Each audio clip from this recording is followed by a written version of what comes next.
1万虫子竟能卖出3000的天价，被称作素食界的和牛，这到底是什么神奇生物？凭什么它能成为当地人餐桌上的白月光，甚至是招待贵客的最高贵哥？今天带你们了解豆干背后的故事。实不相瞒，我第一次看见豆丹的时候也差点吓哭。它长得胖乎乎、软乎乎的，全身绿色，体长差不多有1根手指那么长。但你可千万别因为它的长相就嫌弃它。常言道，虫不可貌相，豆丹听着名字挺文雅，其实它的学名是豆天鹅幼虫，是一种吃大豆叶子长大的大肉虫。在很多地方，它可能被当成害虫，但它却是名副其实的软黄金。这小东西长得还挺有特点，圆筒形的身体，嫩绿色的皮肤上布满密密麻麻的小颗粒，看起来有点像放大版的蚕。很多人会问，这么个虫子凭啥能被人端上餐桌，还卖那么贵？这就得从它的生长环境说起了。豆丹主要生活在我国的黄海流域、长江流域，尤其是江苏灌云一带，这里的豆丹最出名，还获得了国家地理标志产品认证，被誉为国内少有、苏北仅有、灌云特有的美味珍品。别看它外表平平无奇，它可是纯天然的高蛋白仓库。经过检测，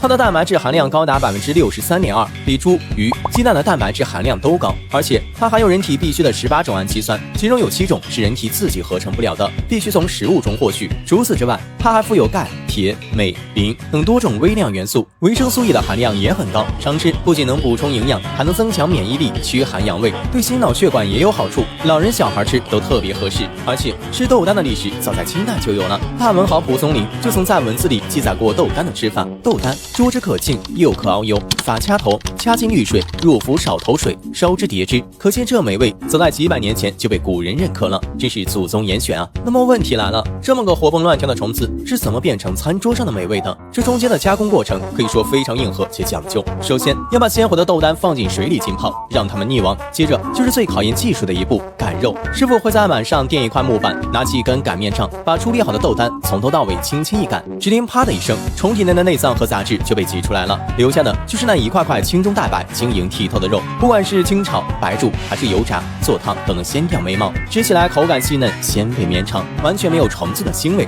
反而带着一股浓郁的豆香。在灌园坊间流传着一句话：豆丹离开灌云就失去了原味。这里的人对豆丹的烹饪已经到了炉火纯青的地步。对于很多灌云人来说，豆丹不仅仅是一道菜，更是一种家乡的情怀。如果远方的客人来了，还没吃上一顿地道的豆丹，那就算白来一趟。从田间地头的害虫到身价倍增的美食，豆丹的逆袭之路其实也是人类智慧与自然和谐共生的缩影。以前农民伯伯看到豆丹恨不得除之而后快，而现在豆丹却成了带动乡村振兴的金疙瘩。1亩大豆地合理养殖豆丹能多收入2000多块钱，而且因为豆丹不能接触农药，所以养殖豆丹既能产出绿色健康的大豆，又能保护生态环境。其实很多人对豆丹的抵触都源于对它的不了解。我们总习惯对陌生的事物抱有偏见，就像一开始我们觉得虫子不能吃，觉得不起眼的田野里没有珍宝，但豆丹用它的美味和营养打破了我们的固有认知。它没有华丽的外表，没有昂贵的出身，只是安安静静的在大豆地里生长，靠着一口口豆叶积累营养，最终成为滋养我们的美味。